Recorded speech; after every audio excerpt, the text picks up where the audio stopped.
Chinese calligraphy, or what we call 书法 in Mandarin, is a traditional form of writing Chinese characters using bamboo brushes made with animal hair. The brush hairs are combed to a fine point, similar to the pointed end of modern pens. Traditionally, the ink is prepared by applying water on an inkstone and grinding the ink stick over the inkstone in a circular motion to produce black ink.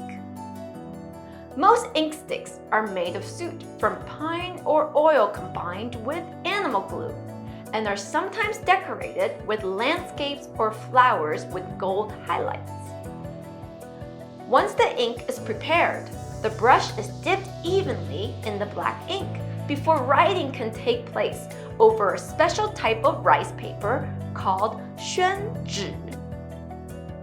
This type of paper is specially made for long-term preservation and generally has an ivory white color. These 4 items, the inkstone, ink stick, brush, and special paper, are known in Chinese as the 4 treasures of the study. 文房四宝. In addition to writing calligraphy, the same set of tools is also used for a form of painting called ink wash painting, which began sometime in the 7th century during the Tang Dynasty.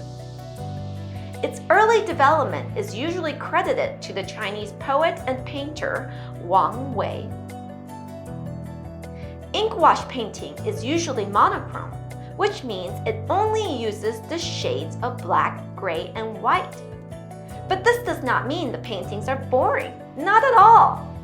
In fact, ink wash painting intentionally limited the use of colors in order to focus on catching the spirit of the painted object rather than its realistic form.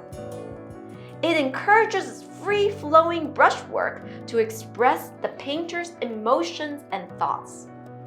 For example, in the landscape ink wash paintings, known as 山水画 in Chinese, the scenes depicted are usually dreamlike versions of the actual place to capture the beauty and history of nature.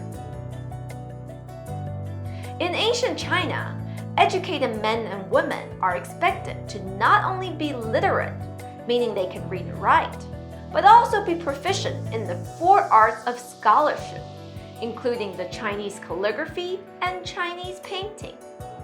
Both forms of arts require exquisite control of the brush and lots of practice.